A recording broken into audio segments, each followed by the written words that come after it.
Hello student, today we will start class 7th mathematics. Mathematics में आज हम पढ़ेंगे एंगल्स। एंगल्स क्या होते हैं, किस तरह से हम लोग एंगल्स को बना सकते हैं, उन्हें कैसे उसको डिस्क्राइब कर सकते हैं। तो आज हम पूरी विस्तृत रूप से जानकारी लेंगे कि किसे हम लोग एंगल्स कहते हैं और किस तरह से बनते हैं। तो आइए देखते हैं। सबसे पहले ये लाइन्स एंड एंगल्स में आज हम एंगल्स की बात करते हैं। हम लोग सबसे पहले देखते हैं, यहाँ पर कोई एक लाइन ले लेते हैं, इस प्रकार की एक लाइन। तो we are call that this is line. अब इस लाइन पर कोई भी हम लोग एक पॉइंट ले लेंगे या एक बिंदु ले लेंगे या पॉइंट ले लेंगे। यहाँ पर पॉइंट हमने एक ले लिया, तो यहाँ से लेकर के इस लाइन से लेकर के यहाँ से सीधी एक रेखा ऐसी खींच दी है, एक रेखा ऐसी खींच दिया, एक रेखा ऐसे खींच दी है, एक रेखा ऐसे खींच दी है, एक रेखा ये खींच दी है और एक रेखा यहाँ खींच दी है, एक यहाँ। इस तरह से हमने कोई भी रेखा खींच दी है। इसका मतलब होता है, तो इन दोनों रेखाओं के बीच, ये दो रेखाएं यानी कोई भी दो रेखा के बीच का जो भी मान, जो भी एंगल होगा, यानी इस रेखा से इस रेखा के बीच की दूरी जो होगी उसे हम लोग एंगल्स में व्यक्त करेंगे। तो एंगल्स हम लोग जो हमारे कोर्स में 7th क्लास में है वो है केवल और केवल एक गोले में कितने प्रकार के एंगल बन सकते हैं। तो आइए हम सबसे पहले पढ़ते हैं कि एंगल्स कितने प्रकार के होते हैं। सबसे पहले हमारा एंगल होता है एक्यूट एंगल।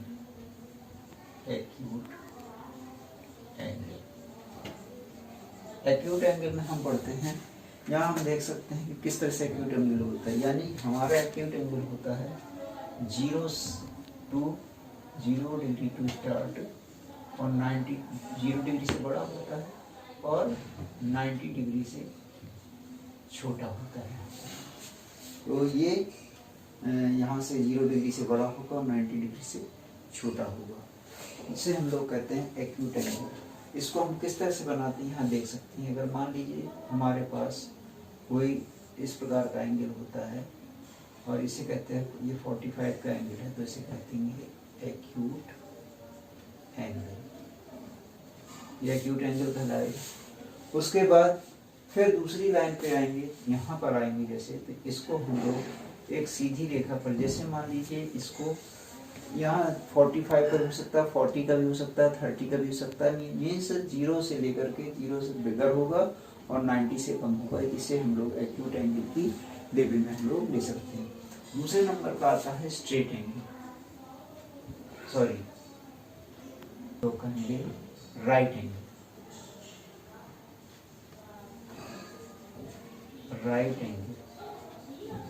तो हम लोग जब राइट एंगल देखते हैं तो राइट एंगल केवल 90 डिग्री का होता है। तो जिस एक लाइन अगर हम सीधे यहाँ पे लिखेंगे, ये बिल्कुल सीधे इस पर सीधे स्ट्रेट होगा, इसे कहते हैं ये 90 degree. That's we are called right angle. इसे हम लोग राइट एंगल की श्रेणी में रखेंगे। तो राइट एंगल कितने से कितने तक है, ये 90 डिग्री का ही होता है। इसे हम लोग राइट एंगल कहते हैं। इसमें कोई भी फेरबदल नहीं होता, सीधे 90 डिग्री का एंगल बनेगा। ये सीधा एक नीचे स्ट्रेट लाइन यहाँ पर लगी होगी, एक सीधे लंबी लाइन लगी होगी सीधे ऊपर, यानी इसके ऊपर सीधे स्ट्रेट होगी। तो इसे हम लोग राइट एंगल कहेंगे। अब आती है तीसरे नंबर पर, इसे हम लोग कहते हैं ऑब्ट्यूस एंगल। यहाँ पर देखते हैं ऑब्ट्यूस एंगल। ऑब्ट्यूस एंगल का जो मान होता है वो कैसा होता है, यहाँ 90 डिग्री से एबव होता है टू, ये होता है 180 डिग्री से थोड़ा सा कम होता है। 180 से कम होगा और 90 डिग्री से ज़्यादा होगा। तो इसे हम लोग कहेंगे ऑब्ट्यूस एंगल। ऑब्ट्यूस एंगल का जो बनावट होगा वो इस प्रकार से होगा। अगर हम मान लीजिए 120, 135 का डिग्री का अगर कोई एंगल है, तो यहाँ पर हम लोग 135 का एंगल बनाए, तो ये हो गया ऑब्ट्यूस एंगल। यानी 90 से अबव होना चाहिए और 180 से कम होना चाहिए। तो हम लोग इसको ऑब्ट्यूस एंगल की श्रेणी में रख सकते हैं। अब आता है next straight angle. Straight means, straight माने सीधा, यहाँ देख सकते हैं स्ट्रेट, जिसको सीधा, यहाँ पर जो इसको इस एंगल को यहाँ पर बनाएंगे तो हम लोग इसको कहेंगे स्ट्रेट एंगल। ये स्ट्रेट एंगल जिसे हम लोग कहते हैं 180 डिग्री का ये होता है। इसे 180 डिग्री को ही मानते स्ट्रेट एंगल। यहाँ कोई पॉइंट रख दिए इसके चारों ओर से, एक पूरा एंगल हो गया स्ट्रेट एंगल का। अब 180 से अबव, यहाँ पर 180 से अबव होगा और 360 से कम होगा यहाँ, तो उसे कहते हैं रिफ्लेक्स एंगल। ये आया रिफ्लेक्स एंगल।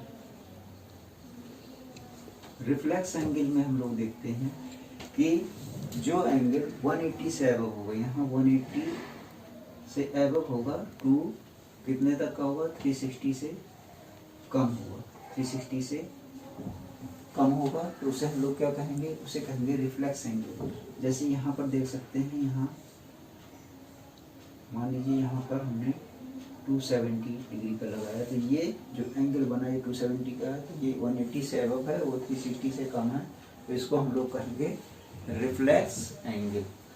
अब लास्ट में जो एंगल आता है उसे हम लोग यहाँ देख सकते हैं, वह पूरा 360 का होता है। यहाँ पर एक पॉइंट रखा है और यहाँ से पूरा जो है वृत्त, इसे कहते हैं ये 360 डिग्री ये एंगल होता है, इसे कहते हैं 360 डिग्री एंगल। तो ये हम लोग इसको कहते हैं पूरा का पूरा कंप्लीट एंगल, इसे कंप्लीट एंगल को, ये 360 का होता है। तो हमने देखा, आज हमने क्या पढ़ा, एक्यूट एंगल जो कि 0 से बड़ा होना चाहिए और 90 से छोटा होना चाहिए, उसे एक्यूट एंगल कहेंगे।